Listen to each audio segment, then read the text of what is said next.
No one likes to compromise, so how come almost all of the activity tracking watches on the market fall short in one category or another?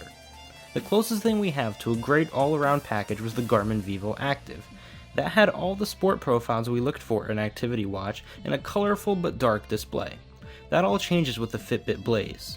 With the promise of accurate activity tracking and a vibrant screen, we'll see if this watch has what it takes to be the number one in a crowded market segment. You can find the Blaze in 3 different strap colors. The elastomer material comes in the standard black as well as blue and plum. All 3 retail for around $200. The good news is that you don't really have to pick between bands. Additional basic bands can be purchased for $30 from the Fitbit store. These straps come with spring bars that should make switching between them easy, but I found it difficult to reattach the straps after removing them. The great thing about these straps, however, is that they also include a standard watch buckle that makes for a very secure feeling on the wrist. Fitbit also sells leather and steel straps, but these come in at premium prices of $100 and $130 respectively.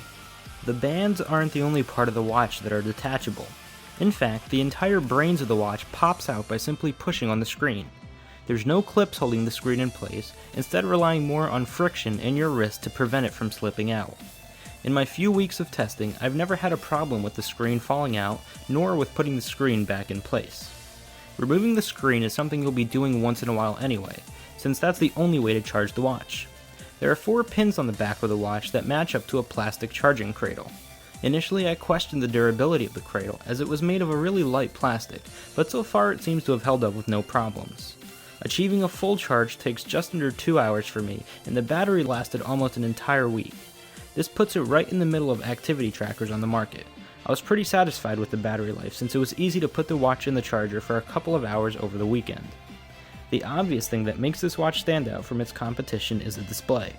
It measures 0.75 by 1 inches and has a pixel density of 240 ppi.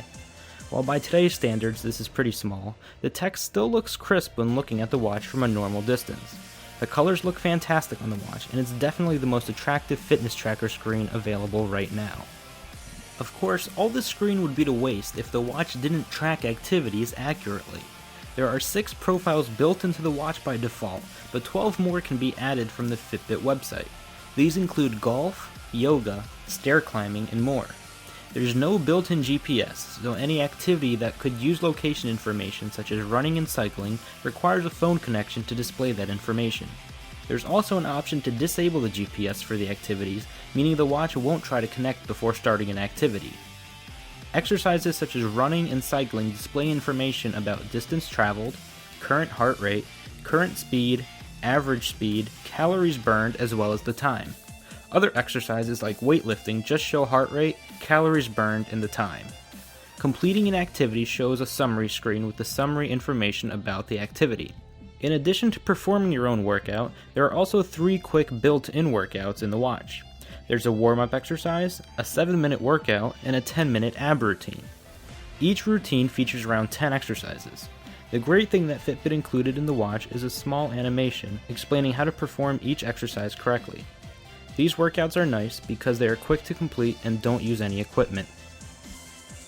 All of the previously mentioned exercises incorporate heart rate information measured by the watch. On the back of the display is a heart rate monitor featuring Fitbit's Pure Pulse technology, which is supposed to produce more accurate continuous heart rate readings. Over the course of my testing, it performed decently accurately compared to other wrist and chest-based heart rate monitors I own. I found that it was able to track gradual changes in heart rate well, but fell behind during sudden increases or decreases. When performing an activity, heart rate is measured every second, but outside of that it's measured just once every 5 seconds. This is more than enough to paint an accurate heart rate profile, however. All of the heart rate information helps Fitbit Blaze determine your resting heart rate. From what the watch showed, it seemed fairly accurate, but some people have reported inaccuracies with this. Information such as heart rate, resting heart rate, steps taken, distance walked, floors climbed, and calories burned is compiled into a nice summary tab on the watch. The tab updates every day and syncs with your phone, so it's possible to see that information on the Fitbit app. The Blaze also features a timer and countdown app built in. In addition, there's also an option to activate and deactivate alarms on the Blaze. Unfortunately, it's not possible to set up a new alarm from the watch itself. Instead, it has to be done from within the Fitbit app on your phone. Creating an alarm is a very straightforward process, simply picking the time and days you want it to repeat on. There's no speaker on the watch, so the alarms only involve vibration, but it seemed to have a decent strength. Strong sleepers might not be woken up by it, but light sleepers and those who just need an alarm during the day should find it to be more than capable. The final tab on the watch is for settings. There's an option for enabling and disabling quick view, which turns the screen on and off depending on whether the watch is facing up or down. I found this feature to be very responsive and easy to use, and I recommend it as it makes it very convenient to check the watch quickly. There are also 4 brightness modes on the watch. The 3 basic ones are dim, normal, and max. There's an additional auto mode that uses a light sensor to adjust the brightness of the display according to the environment. Additional settings allow you to change Bluetooth settings and toggle the heart rate monitoring on and off. Apart from having a lot of potential as an activity tracker, the Fitbit Blaze also performs decently as a smartwatch. Keeping in mind that this is primarily a fitness watch, let's talk a little on how it handles smartwatch features. One on the home screen, scrolling down produces a drop-down menu that allows you to enable or disable notification alerts and control music. The music controls are very basic, featuring only play, pause, forward, and reverse options. I had no problems getting the controls to work with the native music app and third-party music apps on my phone.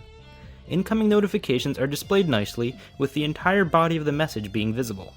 When receiving multiple messages, the notifications pile up on top of each other, and you can look through all of them and dismiss either individual notifications or clear all of them with the push of a button. To be honest, I found the notification system a little difficult to work with. When receiving multiple messages from one contact, it would display the first one normally, but all of the rest would simply be combined under a generic message header. I was unable to access these messages without going to my phone.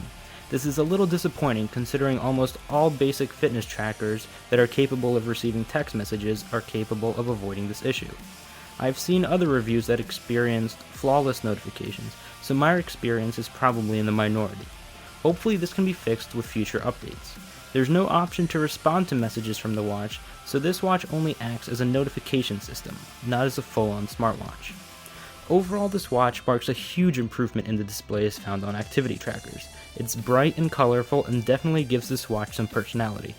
Activity tracking was accurate for the most part, with the exception of heart rate tracking from time to time. Battery life was average for the category, but I found it refreshing not worrying about the battery most of the time. The only gripe I have with the watch is that the notification system is somewhat lacking, as it didn't seem to want to work well with my phone. Because of that, I find it tough to recommend this as the best overall fitness watch, but the display quality and intuitive menu system make it a top contender.